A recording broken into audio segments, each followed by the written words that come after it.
የካቲት 28 ቀን የተቀሰቀሰው የጦርነት እሳት መላውን የመካከለኛው ምስራቅ ቀጠናን ማመስ በጀመረበት ወቅት በአሜሪካና በእስራኤል የጦር ዕቅድ አውጪዎች ዘንድ የነበረው ግምት እጅግ ግልጽና የማይናወጥ እንደነበር መረጃዎች ያሳያሉ። የአሜሪካ ዘመናዊና ግዙፍ ወታደራዊ መዋቅር ከእስራኤል የቴክኖሎጂ አቅም ጋር ሲቀናጅ በኢኮኖሚ ማዕቀብ የዛለችውንና ወታደራዊ አቅሟ በክልላዊ ደረጃ ብቻ የተገደበውን ኢራንን በጥቂት ሳምንታት ውስጥ ተንበርክካ ፈጣን ድልን ያስመዘግባሉ የሚል እምነት ነበራቸው እና አሜሪካ የመተማመን የመነጨው አሜሪካ በዓለም ላይ ካላት ወደር የለሽ የጦር መሳሪያ ክምችት፣ የስለላ መዋቅርና የባህር ኃይል የበላይነት ነው። ግን ጦርነቱም ለአጭር ጊዜ የሚቆይና የኢራንንም አገዛዝ ሙሉ በሙሉ የሚያዳክም ተደርጎ ተወስዶ የነበረ ቢሆንም ጦርነቱ ተጀምሮ አሁን 3 ወራት ሊሞላው ጥቂት ቀናት በቀሩበት በሆነ ወቅት ያ የተመኩበት ወታደራዊ በላይነትና ፈጣን ድል ሙሉ በሙሉ መክሸፉን የሚያሳዩ ክስተቶች በየቀኑ እየተመለከትን እንገኛለን። የኢራን እስላማዊት ሪፐብሊክ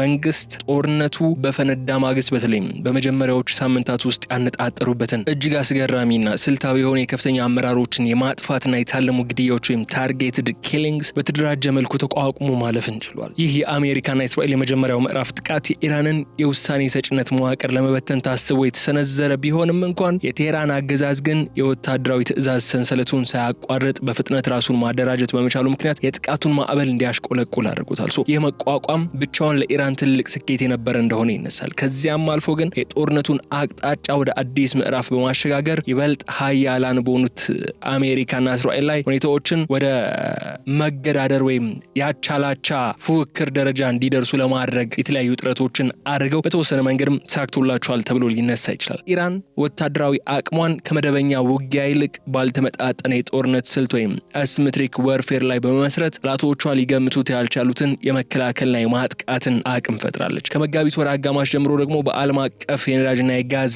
የንግድ መስመር ላይ ወሳኝና ስልታዊ የሆነውን የሆርሙዝ የባህር መስመር ላይ ኢራን ሙሉ ቁጥጥር መያዟ ይህንን ያልጠበቀ የኃይል ሚዛን መቀያየር በግልጽ ያሳይ ክስተት ሆኖ ተወስዷል። በዚህ ስትራቴጂካዊ የውሃ መስመር ላይ የነበራትን የበላይነት በመጠቀም ኢራን በአሜሪካና በእስራኤል የሚሰነዘሩባትን የኃይል ጥቃቶችን በተወሰነ ደረጃ ለመገደብ ችላለች። ይህም ለኢራን መንግስት ትልቅ ዲፕሎማሲያዊና ወታደራዊ መከላከያ ጋሻን ሆኖ አገልግሏል። ይህ የቴህራን እርምጃ የአሜሪካውን ፕሬዚደንት ዶናልድ ትራምፕን ሳይቀር የኢራን ዋነኛ አጋርና ተላላኪ በሆነው የሊባኖሱ ሂዝቦላህና እስራኤል የከፈተችውን መጠነ ሰፊ ጦርነት እንዲገቱና የቴልአቪቭን የጦርነት ፍላጎት እንዲያቀዘቅዙ እስከ ማስገደድ ደርሷል።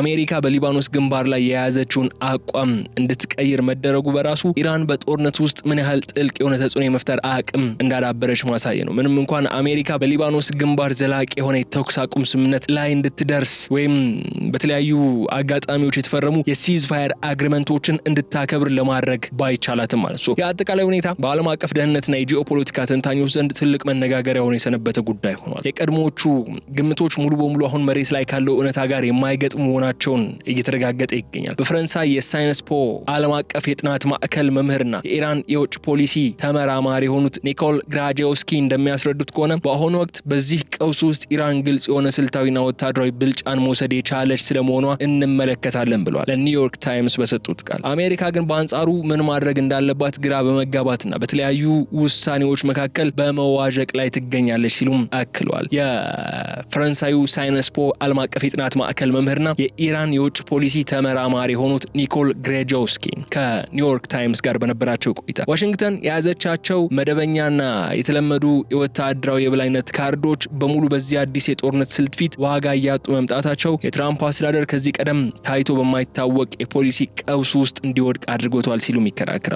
ይህ ክስተት ሀያላን መንግስታት ያላቸውን ወታደራዊ አቅም ብቻን በመተማመን የሚገቡባቸው ጦርነቶች ባልተጠበቁ ስልታዊ ሴራዎች እንዴት ሊመቱ እንደሚችል የሚያሳይ የዘመናዊ የታሪክ ምሳሌ ሆኖም ተመዝግበዋልና በዛሬው የልዩ ጥንቅር ቆይታችን የኚህ የፈረንሳይ ሳይንስፖ ዓለም አቀፍ የጥናት ማዕከል መምህርትና ተመራማሪ የሆኑት ብሎም የኢራን የውጭ ፖሊሲ ተመራማሪ የሆኑት ኒኮል ግራጂዮስኪ የሚያነሱትን ሀሳብ ኒውዮርክ ታይምስን ዋቢ በማድረግ ቆይታ እናደርጋለን። አብራችሁን በመቆየት እንድትከታተሉን ጋብዛችኋለሁ። የገበያ ሚዲያን የዩቲዩብ ገጽ ሰብስክራይብ ማድረጋችሁን እንዳትዘነጉ፣ ቪዲዮውን ላይክ አድርጉ፣ ሀሳብ አስተያየታችሁን በኮመንት መስጫው ላይ እንድታስቀምጡልኝ ጋብዛችኋለሁ። ከተከታይ አጭር መሸጋገሪያ በኋላ ስንመለስ በዝርዝር ጉዳዮች ነው የሚሆነው። ስለዚህ አብራችሁን ቆዩ።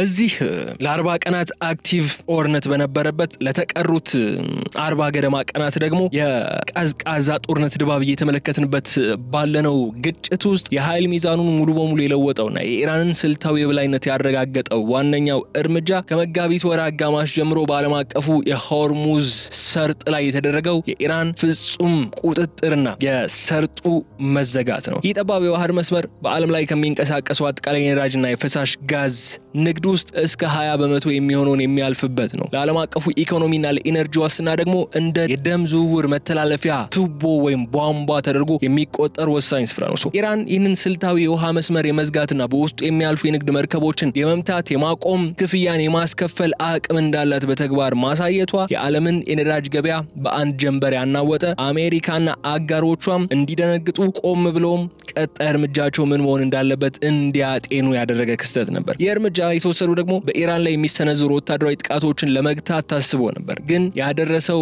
ኢኮኖሚያዊ ድንጋጤ ከቀጠናው አልፎ በቀጥታ የዋሽንግተንና የለንደን የፖሊሲ አውጪዎችን የነቀነቀ ያስደነገጠ ነበር። ይህ እጅግ ወሳኝ የባህር መስመር በመቆለፍ ቴህራን በአሜሪካና በእስራኤል ጥምረት የሚሰነዘሩባትን መጠነ ሰፊ የኃይል ማመንጫና የነዳጅ ማጣሪያ ጥቃቶች በተሳካ ሁኔታ መገደብና ለስርዓቷም አስተማማኝ የመከላከያ ጋሻ ለመፍጠር እንዳስቻላት ይከራከራሉ በርካቶች። የእስራኤልና የአሜሪካ የጦር አይሮፕላኖች የኢራንን የውስጥ የኢኮኖሚ መዋቅሮች ሙሉ በሙሉ ለማውደም የነበራቸው እቅድ የሆርሙዝ ሰርጥ መዘጋት በዓለም ኢኮኖሚ ላይ በሚያደርሰው አስከፊ መዘዝ ምክንያት እንዲገታ አድርጓል። ግን ተገቶም ያ አስከፊው የኢኮኖሚ መዘዝ ስቲል እያጋጠመን ያለ። ይህ ማለት ኢራን የራሷን የኢነርጂ መዋቅር ከተመታ የዓለምም የኢነርጂ ፍሰት አብሮ እንደሚቀጭጭ በተግባር በማሳየት በጥላቶቿ ላይ ጠንካራ የጋራ ጥፋት ወይም ሙቹዋል ዲስትራክሽን መፍጠር እንችላለን የሚልን በስፋት አሳይታበታለች። በዚህ ምክንያትም ነው አሜሪካና እስራኤል ከፍተኛ ወታደራዊ አቅም እያላቸው እንኳን በኢራን ወሳኝ መሰረተ ልማቶች ላይ የሚወስዷቸውን እርምጃዎች እጅግ በጥንቃቄና በፍርሃት ዳግም እንዲመረምሩ የተገደዱ።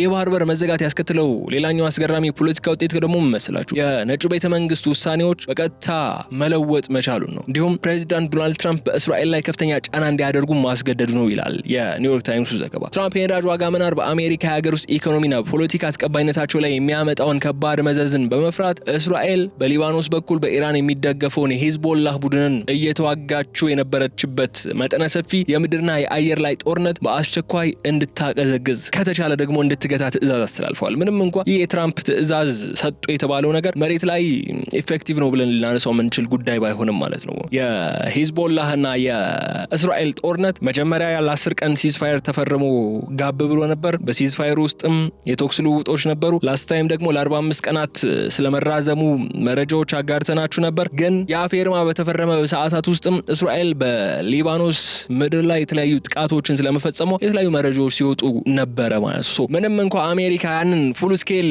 ወረራ ወይም ጦርነት የነበረውን እንዲቆም ጥረት ብታደርግም ስቲል ግን የሂዝቦላሁና የሊባኖሱ ግንባር ጦርነት አሁንም ድረስ ቆማል ብሎ ማንሳት አንችልም ማለት ነው። በዚህ ማለት በዛ ግን የትራምፕ አስተዳደር በእስራኤል ላይ ያንን ጦርነት እንዲገታ ጥረቶችን ወይም ግፊቶች እንዲያሳድር ያስገደዱ ሁኔታዎችም ተፈጥረው ነበር። በዓለም ላይ ወደር የሌለው ወታደራዊና የቴክኖሎጂ አቅም ያላት ሀያሏ ሀገር አሜሪካ በክልላዊ አቅም ብቻ በምትታወቀውና በምዕራባውያን ማዕቀብ በዛለችው ኢራን እንዴት ነው በዚህ ልክ ልትገደብ የቻለችው የሚለው ጉዳይ በዓለም አቀፍ የስትራቴጂ ጥናት ምሁራት ዘንድ ታላቅ መደነቅን ፈጥሯል። ጦርነቶች በወታደራዊ መሳሪያዎች ብዛትና ጥራት ብቻ እንደማይወሰኑ ይልቁንም መልክዓ ምድራዊ አቀማመጥና የባላጋራን ደካማ ጎን በትክክል ተረድቶ ስልታዊ ጥቃት መሰንዘር መቻል የተኛውም ሀያል መንግስት ማንበርከክ ወይም መገዳደር እንደሚያስችል ትልቅ ማረጋገጫ ሆኖም ተወስዷል። የኢራኑ ጉዳይ ኢራን አቻ ባልሆነው ወታደራዊ ፍልሚያ ውስጥ ይህንን ስልታዊ የበላይነት ለመቀዳጀትና የአሜሪካን ግዙፍ የጦር መዋቅር ለማጋደል ለማዛባት የተጠቀመችበት ስልት በዓለም አቀፍ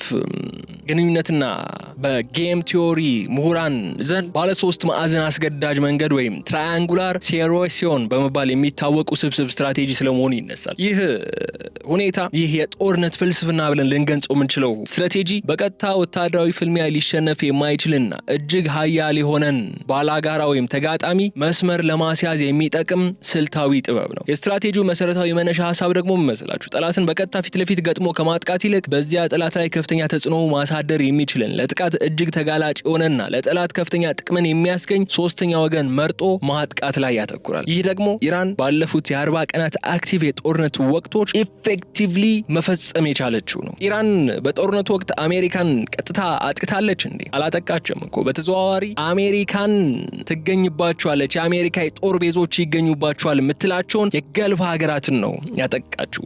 ሶስተኛ ወገንን ያመጣችው።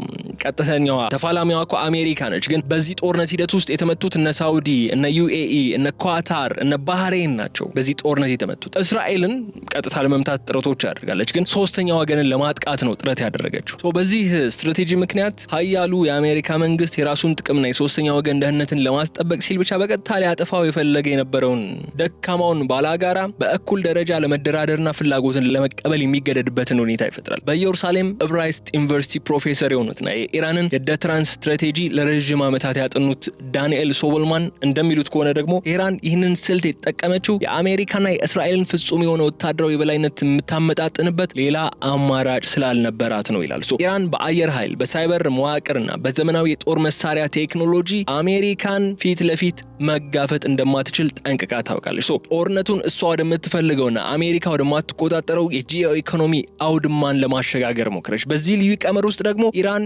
ኢላማ ያደረገቻቸው ሶስተኛ ወገኖች በወታደራዊ አቅማቸው እጅግ ደካማና ለጥቃት ተጋላጭ የሆኑትን ነገር ግን ለአሜሪካ የጂኦ ፖለቲካ የበላይነትና ለዓለም አቀፉ የኢኮኖሚ መዋቅር እጅግ ወሳኝ የሆኑትን የባህረ ሰላጤው ሀገራትን በተለይ ደግሞ እንደ ኳታር፣ ሳውዲ አረቢያና የተባበሩት አረብ ኤምሬቶች ያሉትን ሀገራት ናቸው ይላሉ የኢየሩሳሌም ዕብራይስጥ ዩኒቨርሲቲ ፕሮፌሰር የሆኑትና የኢራንን የደትራንስ ስትራቴጂስ በማጥናት ስፔሻላይዝ ያደረጉት ዳንኤል ሶብልማን ማለት ነው።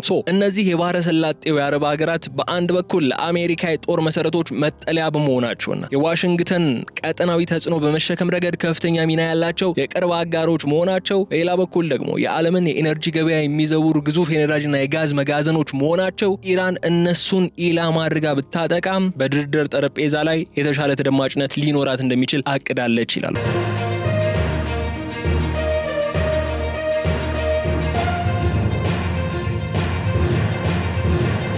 ኢራን በጦርነቱ መጀመሪያ ላይ በእነዚህ ሀገራት ወሳኝ መሰረተ ልማቶች ላይ ጥቃቶችን በመሰንዘርና የሆርሙዝ የባህር በርን ሙሉ በሙሉ በመቆለፍ ለአሜሪካና ለእስራኤል ግልጽ መልእክትን አስተላልፋለች። መልእክቱ ደግሞ ዋሽንግተንና ቴል አቪቭ በቴህራን ላይ የሚወስዱት እያንዳንዱ የጥፋት እርምጃ በቀጥታ በእነዚህ ተጋላጭ የባህረ ሰላጤው አጋሮቻቸው ላይ በሚወርድ የአጸፋ መዓት እንደሚተረጎም የሚያረጋግጥ ነበር። ይህ ስልት አሜሪካ በጦርነቱ መጀመሪያ ላይ ያቀደችውን ፈጣንና ወሳኝ ድል እንዳትቀዳጅ ዋነኛው መሰናክል፣ ዋነኛው ፈተና በመሆን ጦርነቱን መልክ ለመቀየር ችሏል። ይህ ባለ 3 ማዕዘን አስገዳጁ ስልት ወይም ባላጋራህን የማስገደድ ስልት በረጅም ጊዜ ሂደት ውስጥ በዓለም አቀፍ ግንኙነትና በሀያላን መንግስታት የተጽዕኖ ገደብ ላይ እጅግ ጥልቅ የሆኑ አንድምታዎችን እንዲነሱ የሚያደርግ ክስተትን ፈጥሯል። ጦርነቱ በአሁኑ ወቅት በምን አይነት ሁኔታ ይደምደም ወይም የኢራን መንግስት ምን ያህል ጉዳት ይድረስበት፣ ይህ ስልት መሬት ላይ ያመጣው ውጤት ግን የአሜሪካን ወታደራዊ ኃይል ስፋትና ጥልቀት ገደብ በግልጽ ያሳየ ነበረ ነው። ሀያላን መንግስታት ምንም ያህል የጦር መሳሪያ ቢከምሩ በተጋላጭ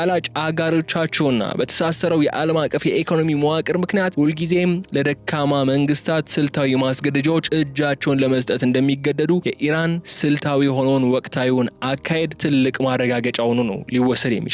ይህ ደግሞ ወደፊት በሌሎች የዓለም ክፍሎች የሚነሱ ክልላዊ ኃይሎች አሜሪካና አጋሮቿን ለመገዳደር የሚጠቀሙበት አደገኛ ስልታዊ መማሪያ መጽሐፍ ሆኖም ሊያገለግል የሚችል ጉዳይ ነው። ሌላኛው ጉዳይ ስናመራ የኢራን የባለ 3 ማዕዘን ባላጋራን የሚያስገድዱበት ስትራቴጂ በንድፈ ሐሳብ ደረጃ የታቀደ የፖለቲካ ካርድ ብቻ ሆኖ አልቀረም። ይልቁንም መሬት ላይ የወረደና መላውን የጦርነት ሂደት የቀየረ አንድ ወሳኝና ታሪካዊ እሳት ማዕበልንም አስነስቷል። እሱ ደግሞ መሰላችሁ ጦርነቱ እንደ አውሮፓውያን አቆጣጠር የካቲት 28 ቀን 2026 ከፈነዳ በኋላ በመጀመሪያዎቹ 2 ሳምንታት ውስጥ ኢራን በሆርሙዝ የባህር በር በሚያልፉ የንግድ መርከቦች ላይ አልፎ አልፎ ተኩስ በመክፈትና መንገዱን በማወቅ ቀስ በቀስ ጫናዋን ማሳደር ጀምራ ነበር። ሆኖም ግን ይህ ስትራቴጂ ጥርሱን አውጥቶ ሙሉ በሙሉ ወደ ተግባር የገባበትና የኃይል ሚዛኑን የገለበጠበት ወሳኝ ቅጽበት የመጣው ጦርነቱ በተጀመረ በሁለተኛው ሳምንት አጋማሽ እሱም መጋቢት 18 2026 እንደ አውሮፓውያኖቹ አቆጣጠር ነበር። በዚህ ዕለት እስራኤል የጦርነቱን መልክ ለመለወጥና የኢራንን ኢኮኖሚ ሙሉ በሙሉ ሽባ ለማድረግ በማሰብ በፋርስ ባህረ ሰላጤ ላይ በሚገኘውና የኢራን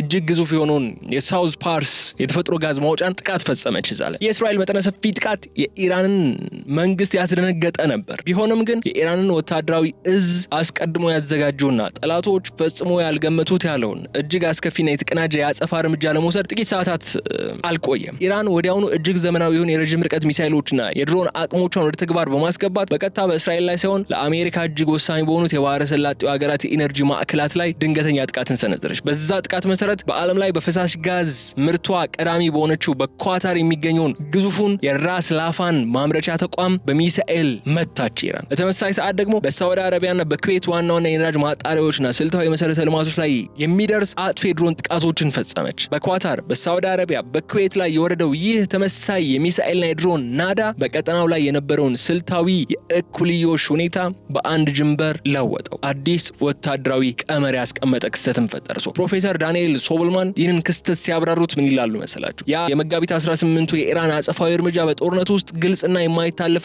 አዲስ ህግ ወይም ኢኩዌሽን የእኩልዮሽ ሁኔታን አስተዋውቋል። የዚህ እኩልዮሽ መሰረታዊ መልእክት ደግሞ በጣም ቀላልና አደገኛ ነበር። እሱም እስራኤል ወይም አሜሪካ የኢራንን የኤነርጂና የነዳጅ መሰረተ ልማት ካጠቁ ኢራንን በተራዋ መላውን የባህረ ሰላጤው ሀገራት የነዳጅና የጋዝ መዋቅርን ትደመስሳለች የሚል አይንን ለአይን የሚል መርህን የተከተለ መልእክት ነበር ያስተላለፉት። ይህ ኃይል ሚዛን ሀያላን መንግስታት በኢራን ላይ የፈለጉትን የጥፋት እርምጃ እንዳይወስዱ እጃቸውን የቆለፈ ታሪካዊ ክስተት ሆኖ ተመዘገበ። ይህ ጥቃት ያስከተለው ጭስና እሳት በባህረ ሰላጤው ሰማይ ላይ እየታየ ባለበት ወቅት ደግሞ በዓለም አቀፍ የዜና ማሰራጫዎች ላይ የወጡ ምስሎች በተለይም በኩዌት ዓለም አቀፍ አይሮፕላን ማረፊያ አቅራቢያ ካሉ የነዳጅ ማጣሪያዎች የሚነሳው ጥቁር ጭስ ምዕራባውያን ለረጅም ዓመታት የገነቡት የደህንነት ጋሻ ምን ያህል ደካማ መሆኑን ለዓለም ያሳየ ክስተት ሆነ። አሜሪካ በቢሊዮን የሚቆጠር ዶላር የፈሰሰባቸውን የጸረ ሚሳኤል መከላከያ ስርዓቶቿ በባህረ ሰላጤው ሀገራት ላይ ዘርግታ የነበረ ቢሆንም የኢራን ስልታዊ ጥቃቶች ግን ሙሉ በሙሉ መግታት አለመቻላቸው ትልቅ ወታደራዊ ውድቀት ተደርጎ ተወሰደ።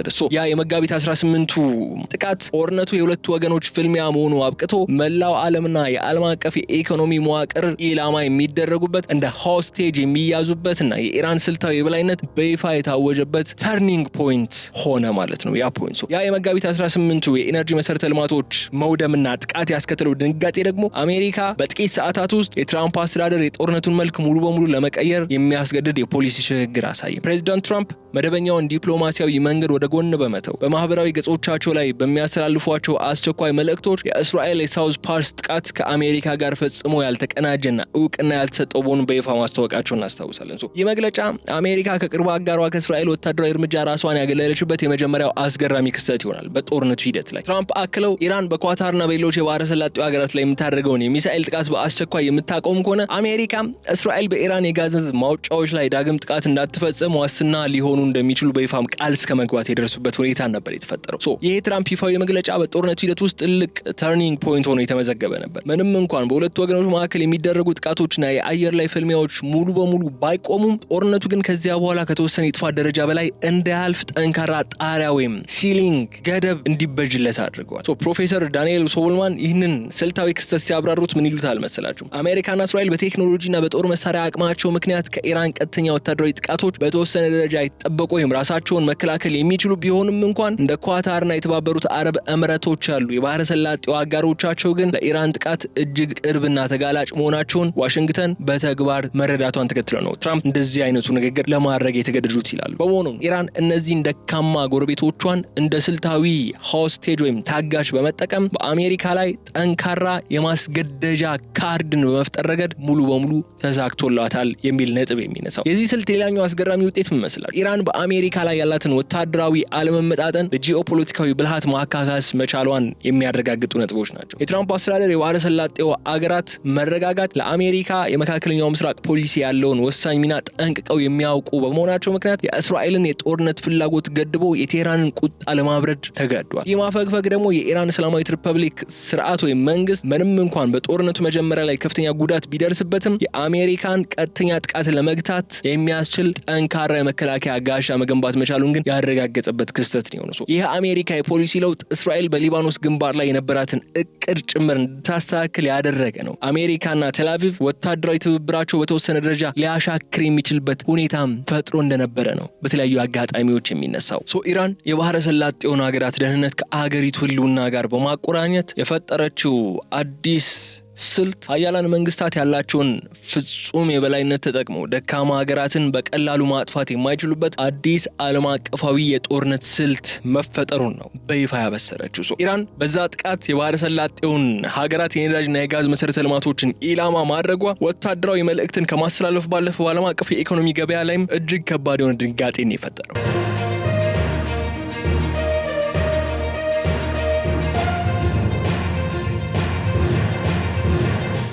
ጥቃቱ በተፈጸመ በጥቂት ሰዓታት ውስጥ የዓለም የነዳጅ ዋጋ ጦርነቱ ከጀመረበት ጊዜ አንስቶ ታይቶ በማይታወቅ ፍጥነት ነበር በመናር ከፍተኛ ዋጋ ላይ ሊደርስ የቻለው። ያ አስደንጋጭ የዋጋ ጭማሪ ደግሞ በዓለም ዙሪያ ባሉ የኢንዱስትሪና የትራንስፖርት ዘርፎች ላይ ቀውስ መፍጠር የጀመረ ነበር። በተለይ በአሜሪካ የሀገር ውስጥ ገበያ ላይ የዋጋ ንረት በማቀጣጠል በፕሬዚዳንት ትራምፕ አስተዳደር ላይ ፖለቲካዊ ጫና ላይ መፍጠር አቅም እንዳላት ኢራን ያሳየችበት ነበር።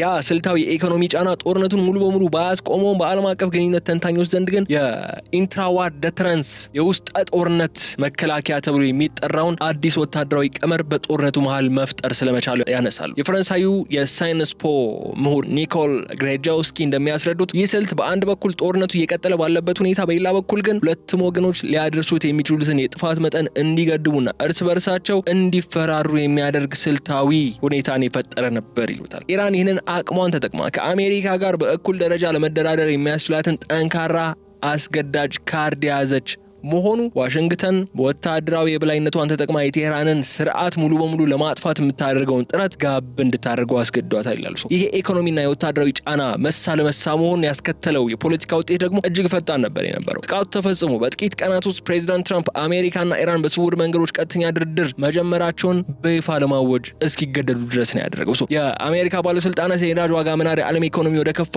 ቀውስ ከመክተቱ በፊት ዲፕሎማሲያዊ መፍትሄ መፈለግ አማራጭ የሌለው ጉዳይ መሆኑ እንዲረዱ ያደረገ ክስተት ነበር። በዚህም ነው ጉዳዮች በዚህ መልኩ ቀጥለው ሚያዝያ 8 ቀን 2026 እንደ አውሮፓውያኖቹ አቆጣጠር ሁለቱ ኃይሎች በይፋ የተኩስ አቁም ስምምነት ላይ ደርሰው ለንግግር ጠረጴዛ ዙሪያ ላይ እንዲቀመጡ የተገደዱት። ያ የሚያዝያ 8 የተኩስ አቁም ስምምነት በምድር ላይ ያለውን መጠነ ሰፊ የተኩስ ልውውጥ ለጊዜው ጋብ እንዲል አድርጎት ነበር። የጦርነቱን መሰረታዊ ዲፕሎማሲና ወታደራዊ ፍክክር መልክ ግን አቅጣጫውን የቀየረው እንጂ እንዲቆም አላደረገውም። በአሁኑ ወቅት የዓለም አቀፉ ማህበረሰብ የምዕራባውያን ሀያላንና የክልሉ መንግስታት ዋነኛ ትኩረታቸው ያረፈው ጦርነቱን ሙሉ በሙሉ በማቆም ላይ ሳይሆን የዓለምን ኢኮኖሚ አንቆ የያዘውን የሆርሙዝ የባህር በርን እንዴት ማስከፈት ይቻላል በሚለው እጅግ አንገብጋቢ ጥያቄ ላይ ነው። ይህ ጠባብ የውሃ መስመር አሁንም በኢራን የባህር ኃይልና በሚሳኤል እዝ ፍጹም ቁጥጥር ስር መቆየቱ በአንደኛው ወገን አሜሪካና እስራኤልን፣ በሌላኛው ወገን ደግሞ መላውን አውሮፓና እስያን የንግድ ተጠቃሚዎች በከፍተኛ ሁኔታ ያስጨነቀ ክስተት ሆኗል።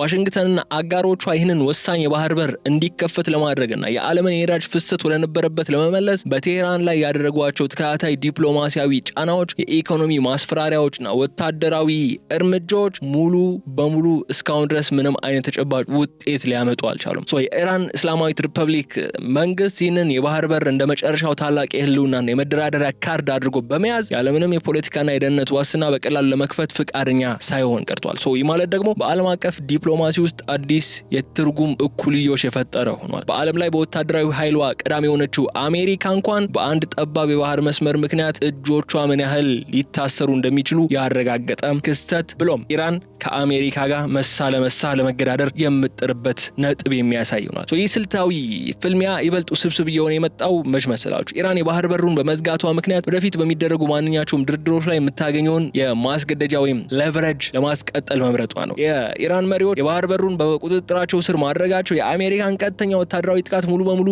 የመግቻ ዘዴ ነው ብለው ነው ያመኑ ያሉት። አሁን ይህንን የበላይነት በቀላሉ አሳልፈው መስጠት እንደሌለባቸው ፍጹም እምነት አላቸው የኢራን ባለስልጣናት። በዚህ ምክንያትም የሆርሙዝ ስትሬት ጉዳይ ከተለመደው የባህር ላይ ትራፊክ ቁጥጥር ባለፈ በምዕራባውያንና በኢራን መካከል ያለውን ቀጠናዊ የኃይል ሚዛን የሚወስን ዋነኛ የጂኦ ፖለቲካ ፍልሚያ መድረክ ነው የሆነው። በአሁኑ ወቅት ደግሞ በባህር በሩ ዙሪያ ያለውን ወታደራዊ ውጥረት እጅግ ከፍተኛ ደረጃ ላይ ነው የሚገኘው። ምክንያቱ ደግሞ መሰላችሁ? የምዕራባውያን የጦር መርከቦች በመስመሩ አቅራቢያ ቢሰፍሩም እንኳን በኢራን ስውር የባህር ፈንጂዎች፣ የአጥፊ ድሮኖችና የባህር ዳርቻ ሚሳኤሎች ስጋት ምክንያት ወደ ሰርጡ በቀጥታ ሰብረው ለመግባት ድፍረቱን ሊያገኙ አይችሉም። ይህ ሁኔታ በዓለም አቀፍ የንግድ ማህበረሰብ ዘንድ ከፍተኛ ስጋት የፈጠረ ሆኖ ቀጥሏል። ትልቅ የባህር ላይ የጭነትና የነዳጅ ማጓጓዣ ኩባንያዎችም ያንን መስመር ሊያልፉበት የማይችሉ አይነኬ መስመር ስለመሆኑ ያረጋገጠ ክስተት ሆኗል። ዲፕሎማሲያዊ ጥረቶች ሙሉ በሙሉ የከሸፉ በሚመስሉበትና ኢራን የሆርሙዝን የባህር በር በቀላሉ ለመክፈት ፍቃደኛ አለመሆኗን የተረዳው የትራምፕ አስተዳደር ያንን መስመር ለመክፈት የተለያዩ መንገዶችን ለመጠቀም ሲሞክር አይተናል። ፕሮጀክት ፍሪደምን ተመልክተናል። ኔቫል ብሎኬዱንም አይተናል። ግን ስቲል ኢፌክቲቭ አይደለም። እስከዛሬዋ ቀን ድረስ የሆርሙዝ የባህር መስመር እንደተዘጋ ቀጥሏል የሚሉ መረጃዎች ነው ያሉት።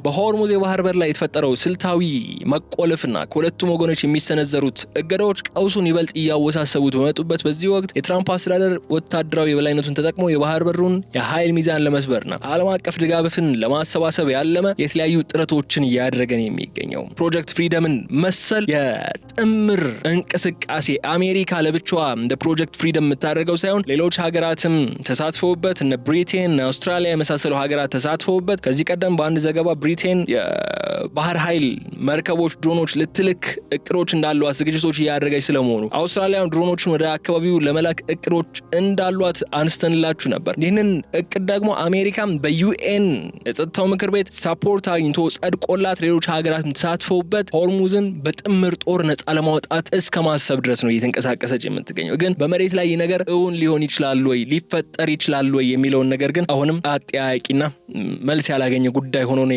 የቀጠለው። ይህን ብለን ግን ልዩ ጥንቅራችንን እናጠቃለው። የተከበራችሁ የገበያ ሚዲያ ተከታታዮቻችን ይህ መጠነ ሰፊና እጅግ አውዳሚ የነበረው ቀውስ ወደ ማጠቃለያው ምዕራፍ እየተቃረበ ባለበት በዚህ ወቅት በመካከለኛው ምስራቅ ቀጠና ላይ የተፈጠረው አዲስ የጂኦፖለቲካ እውነታ በግልጽ ነው ያሳየን። ዓለም አቀፍ ደህንነትና የጦርነት ስትራቴጂ ባለሙያዎች በአንድ ወሳኝ መደምደሚያ ላይ አሁን ሙሉ በሙሉ ለመስማማት እየተቃረቡ ነው ያሉት። እሱም ኢራን በዚህ ጦርነት ምክንያት ከፍተኛ ወታደራዊ ጉዳት የደረሰባት፣ የውስጥ መሰረተ ልማቶቿ የፈራረሱባትና በኢኮኖሚ እገዳዎች ሳቢያ እጅግ የዛለ ክንድ ያላት ብትሆንም ከዚህ ቀውስ የሚወጣው ግን ለወደፊት ህልውናዋ እጅግ ጠቃሚና ወሳኝ የሆነን አዲስ ስልታዊ አቅምን በመታጠቅ እንደሆነ አሁን ለመስማማት እየቻሉ ነው ያሉት። ኢራን አሜሪካና እስራኤልን በባለ 3 ማዕዘን አስገዳጅ ስልት መግታት መቻሏ የቀጠናውን መደበኛ የኃይል ሚዛን በተለመደው የቆየውን የኃይል ሚዛን ለዘላቂው ለቀየረችበት ክስተት ነው። የዚህ አዲስ የኃይል ሚዛን ዋነኛው መገለጫ ደግሞ ኢራን በአሁኑ ወቅት የሆርሙዝ የባህር በር እንደፈለገች የመዝጋትና በዓለም አቀፉ የኤነርጂ መስመር ላይ ሙሉ ተጽዕኖ የማሳደር የተረጋገጠ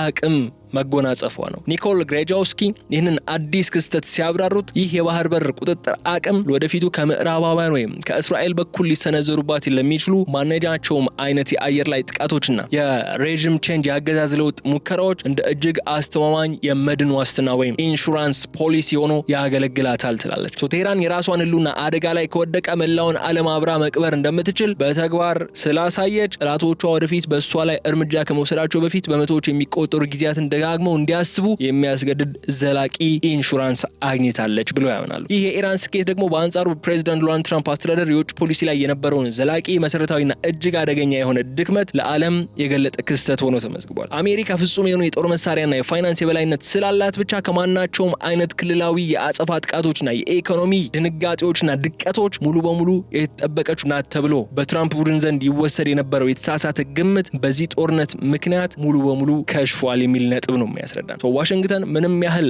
ሀያል ብትሆንም በተሳሰረው የዓለም አቀፍ የኢኮኖሚ መዋቅርና ለጥቃት እጅግ ተጋላጭ በሆኑት የባህረ ሰላጤው አጋሮቿ ምክንያት ሁልጊዜም ለደካማ መንግስታት ስልታዊ ማስገደጃዎች፣ ደካማ መንግስታት ስላችሁ ኢራን ደካማ ነች እያልኳችሁ አይደለም። ኢራን የራሷ የሆነ እምቅ የሆነ አቅም፣ ትልቅ የሆነ የሚሳኤል የቴክኖሎጂ ብሎም ወታደራዊ ኃይል ያላት ሀገር ነች። ግን ከአሜሪካ አንጻር አሜሪካ እኮ በቃ ምንም እኮ ክርክር የለውም የዓለም ልዕለ ኃያሏ ሀገር ነች። ግን የዓለማችን ልዕለ ኃያሏ ሀገር በተሳሰረው የዓለም አቀፍ የኢኮኖሚ መዋቅርና ለጥቃት ተጋላጭ በሆኑት የባህረ ሰላጤው አጋሮቿ ምክንያት ሁልጊዜም ከሷ ያነሰ ኃይል ላላቸው መንግስታት የሚቀርቡ ስልታዊ ማስገደጃዎች እጇን ለመስጠት እንደምትገደድ ይህ የኢራኑ ጦርነት ትልቅ ማረጋገጫ ነው። በመጨረሻ ግን ይህ የኢራን ባለሶስት ማዕዘን አስገዳጅ ስትራቴጂ መሬት ላይ ያመጣው ውጤት ቀጠናው አልፎ መላው ዓለም ላይ አዲስ አይነት የደህንነት ስጋት የሚቀሰቅስ መሆኑ አይቀሬ መሆኑን መመልከት ግድ ይለናል። እርግጥ ነው በዓለም ላይ ያሉ ሁሉም መንግስታት ወይም አማጺ ቡድኖች እንደ ሆርሙዝ ሰርጥ ያለን ወሳኝ ዓለም